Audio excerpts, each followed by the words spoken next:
Ignition sequence starts. 6, 5, 4, 3, 2, 1, 0. Liftoff. We have a liftoff.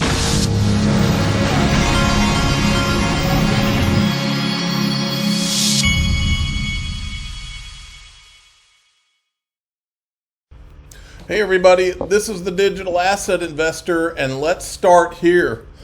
Barry Silbert's crypto empire continues to spiral as ex-New York Stock Exchange president buys news site CoinDesk. Now folks, we've watched CoinDesk for years and years and years. Bitcoin, Ethereum, Bitcoin, Ethereum. And I'm afraid that this sale of CoinDesk is not going to stop that, because this is the guy that bought them. The same guy, same club. This is the same guy his name is Thomas Farley, and this is him. He was with the Intercontinental Exchange, which is the parent company of the New York Stock Exchange, for years. Then he was the president of the New York Stock Exchange. So the same Wall Street guys are now going to be in charge of CoinDesk. They'll probably fold it right into CNBC and continue to promote all of their BS. So here he is talking about the revamping of FTX and how great Bitcoin is. In terms of our involvement. What would a crypto exchange look like today? Like what would be different because about it? Because we know it can't be legitimate unless it comes from Wall Street, which is the whole point of all of this, folks. It's just having regulatory oversight and approval. Is that the biggest issue? Yeah, it's the biggest issue. I mean, most of the legacy exchanges are caught up in criminal investigations, massive civil investigations, and they're in a state of non-compliance. Because nothing criminal has gone on at places like J.P. Morgan, Bernie Madoff, even though he was in line to become the SEC chairman, that didn't have anything to do with Wall Street. That was just this one guy, even though he was friends with all of them. He was about to be the SEC chairman. They're all clean, legit. And that's just, look, it isn't going to work. We can all wish, I think we have a libertarian streak, and we can wish that it would work like that, but it just simply does not. And the winning exchanges are going to be trusted, they're going to be compliant, and they're going to support and bolster the digital assets industry. I mean, it is what it is. I can rail against it, but that's the position we're in. I mean, Bullish was going to be part of this has been kind of a bumpy road to get to where you are right now. How many employees now? We have approaching 300. It's Bullish. And a lot in Hong Kong. I mean, it's global. Right? Yeah, it's global business. We have about 100 plus in Hong Kong. But Bullish, we don't spend a lot of money on marketing. That's why you and others probably don't know too much about it. It's probably the fastest growing crypto exchange. I say probably only because maybe there's one out there I'm not aware of. We're now number 2 or number 3 in spot, Ether and Bitcoin, the two bellwethers every day. We're the 4th or 5th largest spot exchange. We're launching futures. The two bellwethers of what? The two bellwethers of what we've been trying to pump up for the last few years? This month, with a fair wind, we need a few things to fall into place, including regulatory approval, but we're going to launch futures. So that business is doing very well. Slow and steady wins the race here, Joe.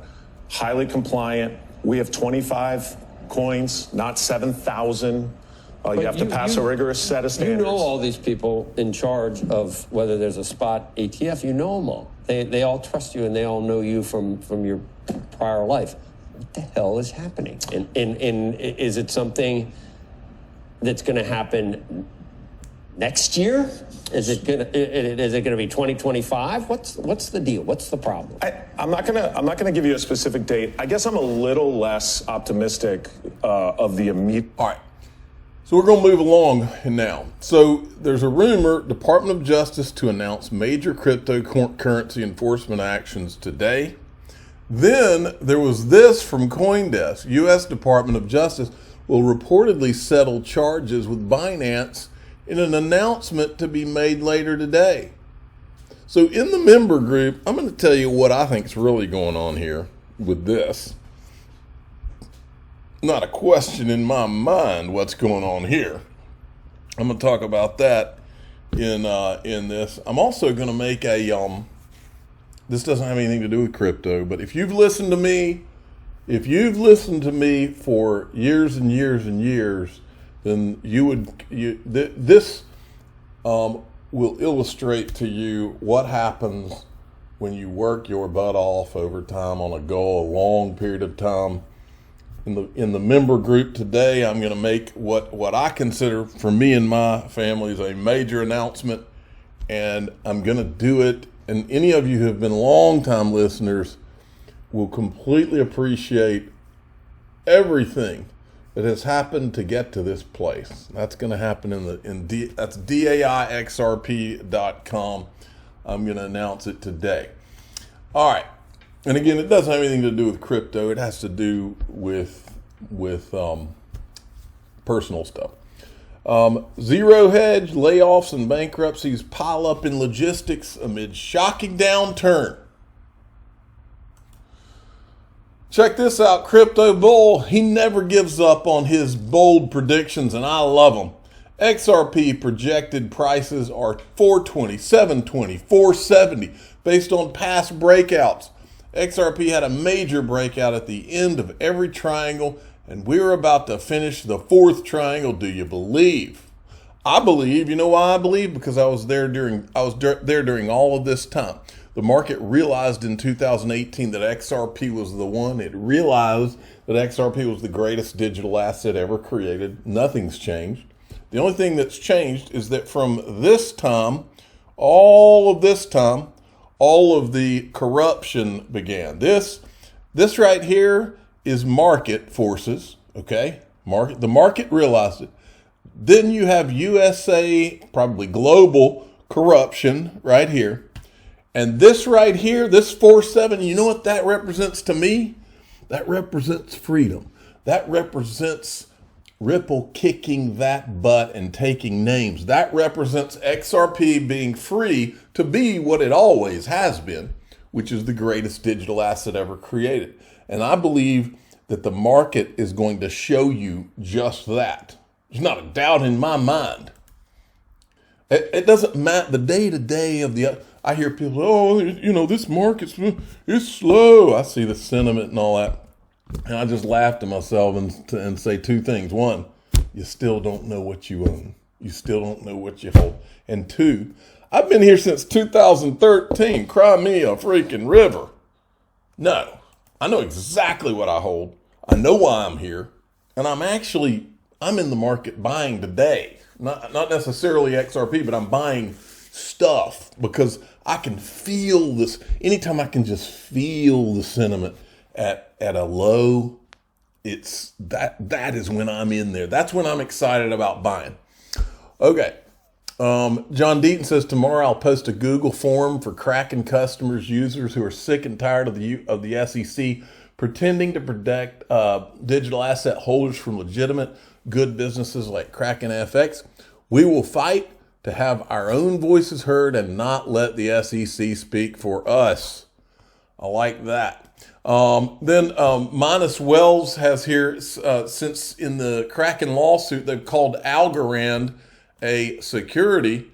This person, we've played you this video before. This is a video where Gary Gensler is literally promoting how great Algorand is. They said, now that the SEC says Algo is a security, are they going to sue Gary Gensler for promoting Algorand? Incriminating video. Then there's this. Everybody remembers this classic. I'm showing it to you for a reason because I have a Naveen Gupta clip that I'm going to show you next from Swell, and I want you to see the thumbnail on it. Watch this. I mean, what is the next move, on Ripple's roadmap, in your opinion? To put you on the spot here.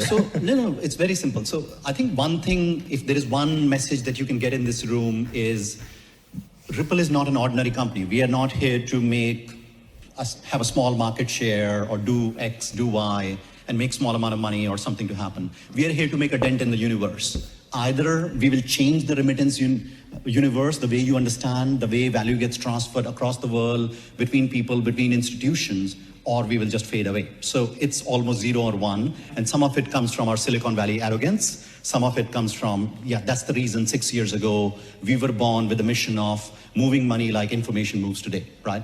And we are making it possible working with the existing ecosystem. So I think this is a key differentiator about Ripple. And that's the reason we are a monoline company. Every day we get tens of ideas to say, why don't you do security settlement?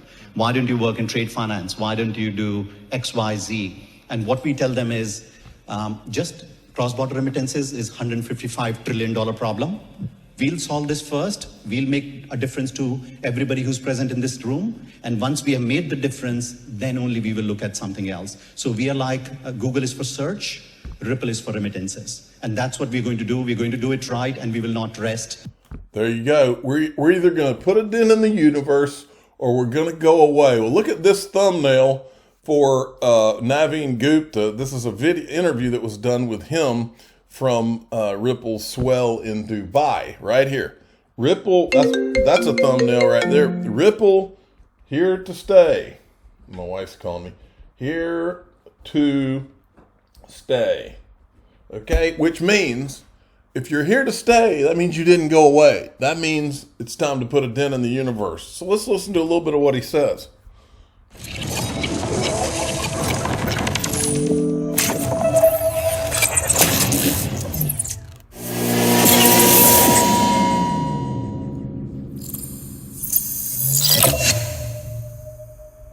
Hello Web3 TV friends, my name is Ornella Hernandez and today I'm at the Ripple Swell Conference in Dubai.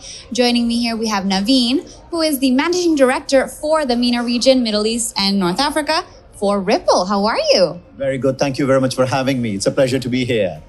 Thanks for joining us. I wanted to ask how it's going so far at this Ripple event for you. I know that you're also the MC, so you're running around. Tell me how it's going. So in some way, the Ripple event is culmination of everything that Dubai has to offer or UAE has to offer. So let's just take a similar example.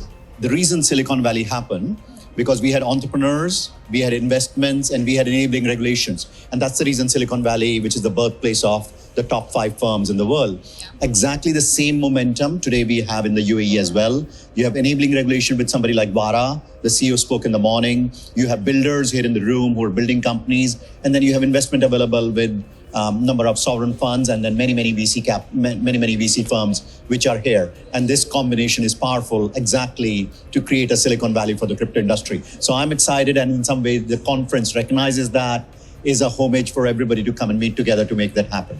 Yeah, definitely. It's a great turnout. Like you said, people from all over the world have come just for the Ripple Swell event, from governments, from other tech companies. So you say that Dubai could be the next Silicon Valley? Is that what I'm hearing? Yes, 100%. At least for the crypto industry, for blockchain, Dubai currently is. Yeah. Great job, Gary.